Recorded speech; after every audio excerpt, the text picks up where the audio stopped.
Bigyan natin ngayon ng reaction opinion itong post ng News 5 tungkol sa interview ni Ted Filon, DG Chacha kay outgoing Senator Coco Pimentel.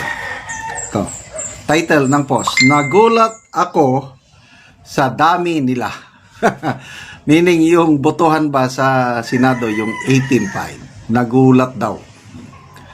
Ikinagulat ni Senator Coco Pimentel ang dami ng sumuporta sa motion ni Senator Alan Peter Cayetano na ibalik sa Kamara ang articles of impeachment laban kay Vice President Sara Duterte sa Kamara nang mag-convene ang Senado bilang impeachment court noong Martes, June 10. So ito yung exact word ni Senator Pimentel. Akala ko, nakikinig yung aking mga kasamahan sa akin at they appreciate my argument. Ayon kay Pimentel sa panayam ng programang Ted Filon and DG Chacha sa True FM. Yun.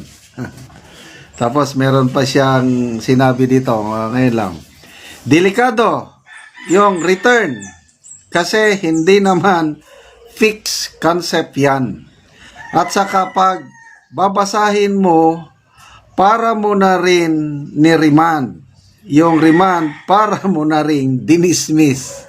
So makikita mo talagang I don't know how will I describe it, yung hindi nila maamin yung pagkatalo. Okay? So it's a collegial body yung Senate. Balitaktakan yan, argumento, tapos magbotohan. So sino ang nakatapat niya? Ang unang nakatapat niya si Senator Bato. Kasi nag-motion si Senator Bato na i-dismiss na yung impeachment case dahil hindi nasunod yung 1-year bar rule. Violation ng konstitusyon, sabi ni Senator Bato. Kaya yun.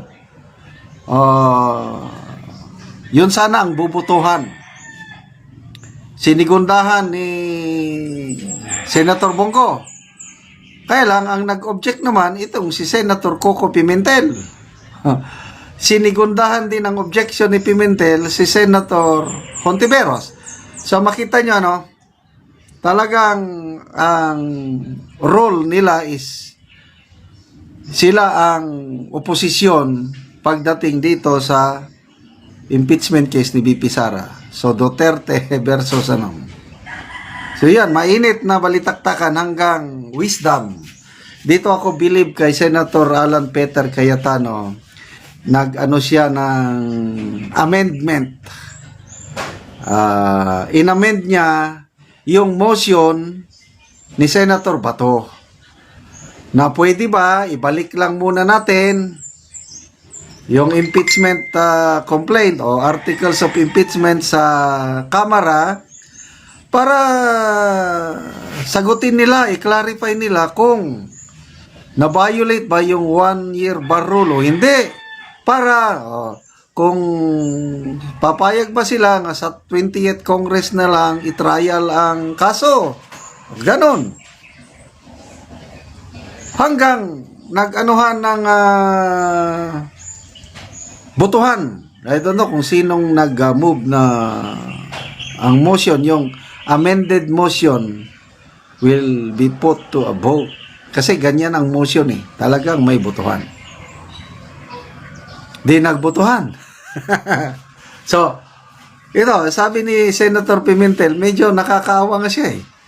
Dahil bar-top notcher eh. Ang nakatapat niya, police officer. Sabi nga ni Senator Bato sa kanyang post, 18-5, thank you Lord, I was not prepared for this task.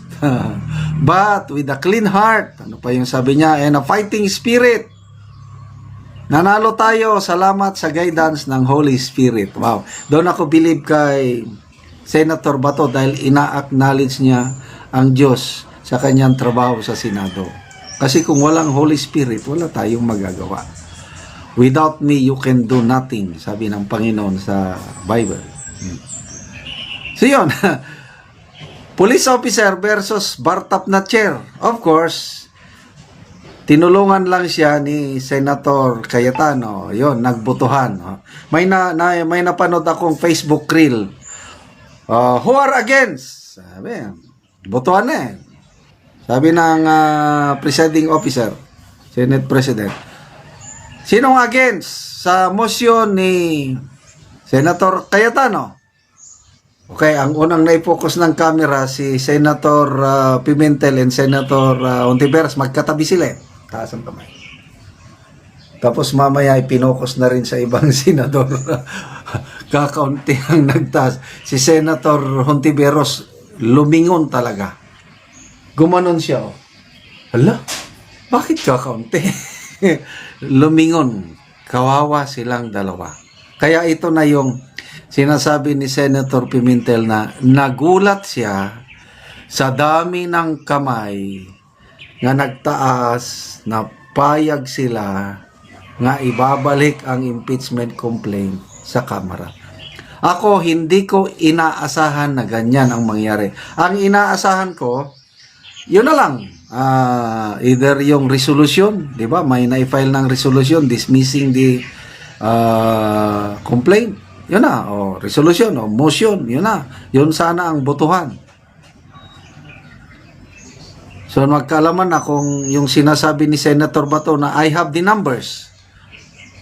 13 senators lang, o 13 nga kamay lang kung nagbotohan, 13 lang. Ito ngayon, lumalabas, 18. Super majority. Kaya nga, kawawa sila kasi return, ibinalik, babasahin mo, parang nire-remand. Kung nire-remand mo, parang mo na ring dinismiss. O parang ganun na nga.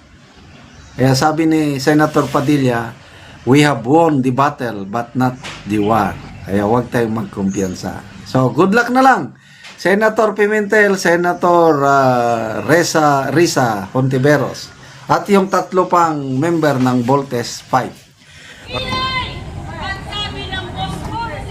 Dito pa tayo mababayan sa may Senado. Ayan, sa bilang side, doon yung Senado. Dali dito sila pinayagan mag-rally.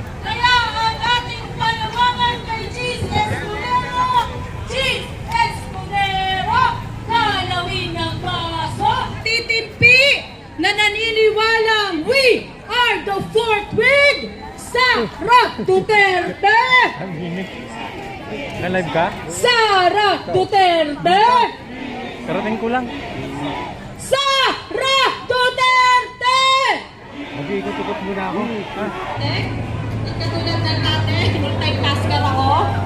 Ako ulit ang nagawa ng panibagong diskarte.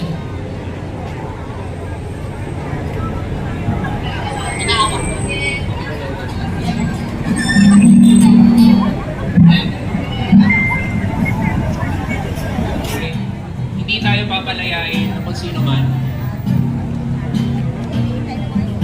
Hindi ang mga Marcos at lalong-lalong hindi ang mga Duterte.